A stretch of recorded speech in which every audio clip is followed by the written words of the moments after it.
One Sabbath day, Jesus went to eat dinner in the home of a leader of the Pharisees, and the people were watching him closely. There was a man there whose arm and legs were swollen.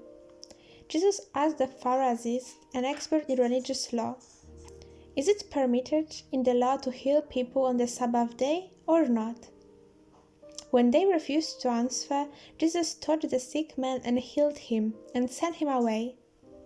Then he turned to them and said, "Which of you doesn't work on the Sabbath? If your son or your cow falls into a pit, don't you rush to get him out?" Again, they could not answer. When Jesus noticed that all who had come to the dinner were trying to sit in the seats of honor near the head of the table, he gave them this advice: "When you are invited to a wedding feast, don't sit in the seat of honor. What if someone who is more distinguished than you has also been invited? The host will come and say, 'Give this person your seat.' Then you will be embarrassed, and you will have to take whatever seat is left at the foot of the table.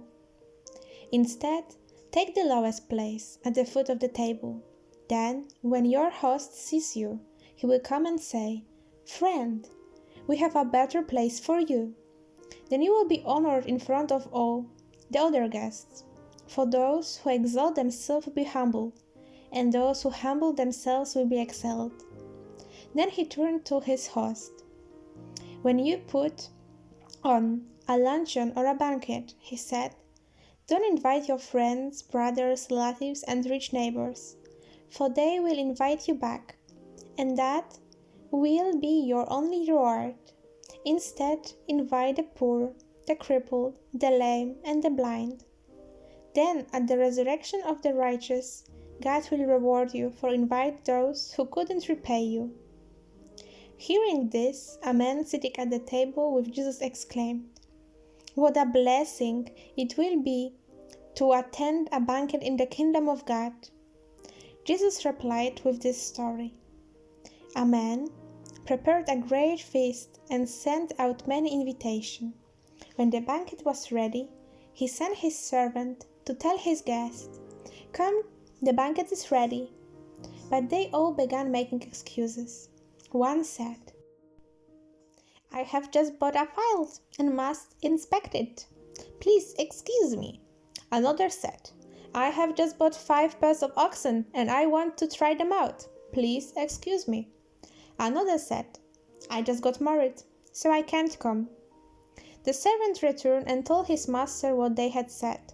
His master was furious and said, 'Go quickly in the streets and alleys of the town and invite the poor, the crippled, the blind, and the lame.'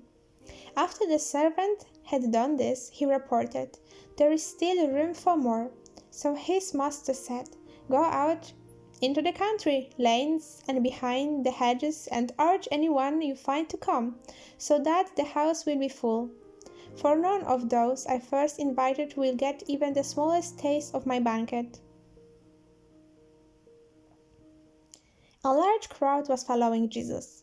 He returned around and said to them, "If you want to be my disciple, you must, by comparison, hate everyone else, your father, your mother, wife and children, brothers and sisters, yes, even your own life. Otherwise, you cannot be my disciple.